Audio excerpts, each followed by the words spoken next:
Hi, my name is Chris Young. I'm 52 years old and I live in Indianapolis, and I've been a poker player my entire life. Recently, the Poker Players Alliance invited poker enthusiasts to come to Washington, D.C. for a rally to help promote the legalization and licensing of internet poker. I would have liked to have gone there, but because of my disability, I don't travel very well. They also suggested that if we could not come to Washington, we could make a video and post it on YouTube. And that's why I'm here today. Some of my fondest childhood memories were visiting my grandmother every Sunday night for a family poker game. My parents, aunts, and uncles, and family friends would all gather around her kitchen table for a game of nickel-dime poker. We'd cut the pot a little bit, and Grandma would take the proceeds and buy food for the next week's poker game. When I was old enough to learn how to play the game, my grandmother would play with me for jelly beans or M&Ms, and eventually when I was old enough to have an allowance of my own, I would play with my grandmother and my great aunts for penny ante. When I was a teenager, I was invited to play in the grown-up game and had a great time. I've been playing poker all my life. Poker is a part of my family history.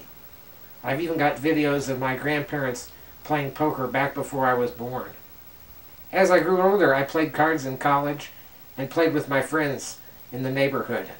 Poker's always been a part of my life. Some people say that poker is a vice, but for me it's a ministry. I've been a lifelong member of St. Gabriel the Archangel Catholic Church on the west side of Indianapolis. A few years ago, I organized our first charity poker tournament at our international festival. The tournament has grown every year and earns more and more money and draws people to our festival who would not otherwise come. Those poker games are fully licensed and regulated because we have an Indiana charitable gaming license that covers all of the gambling activities at our festival. We provide a fun, friendly game and a family-friendly atmosphere. The kids go play the carnival rides. Grandma goes and eats some of the great food or plays bingo, and Mom and Dad come to the poker tent and play poker just like the pros. My everyday job is as a computer consultant. Computer technology, and the internet in particular, have allowed me to do things that I couldn't otherwise do as a result of my disability. I've collaborated on computer programming projects with people as far away as Australia and Germany. I've co-authored books about computer graphics with people in California and Michigan, none of whom I've ever met. The internet really is a great equalizer for people with disabilities, and it allows us to participate more fully in society than we could otherwise. The introduction of internet poker really made a big difference for me in my poker playing ability. When I was younger, I had enough use of my hands to be able to handle the cards and the poker chips on my own.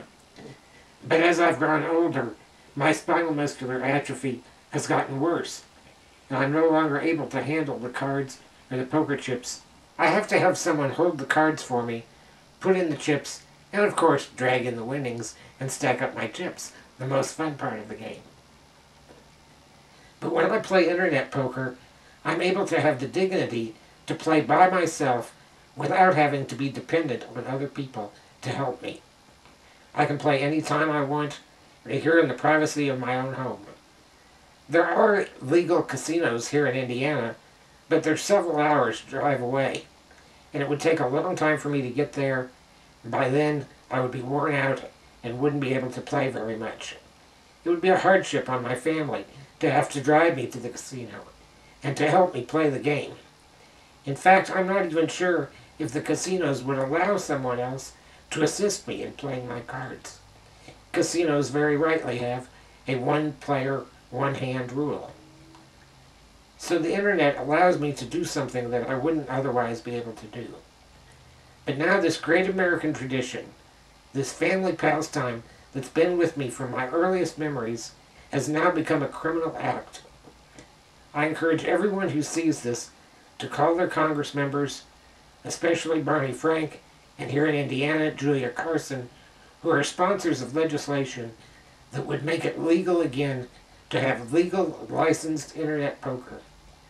The games that I play in at my church and other charity games around town are all legal and licensed, and we have a great time there. Why can't we have that same opportunity in our own homes in a way that lets everyone, disabled and non-disabled, play on the same level playing field? I want to thank the Poker Players Alliance, Representative Barney Frank, and my own Congresswoman Julia Carson for promoting legislation that would legalize and license poker so that it can remain the great American family pastime that it's always been.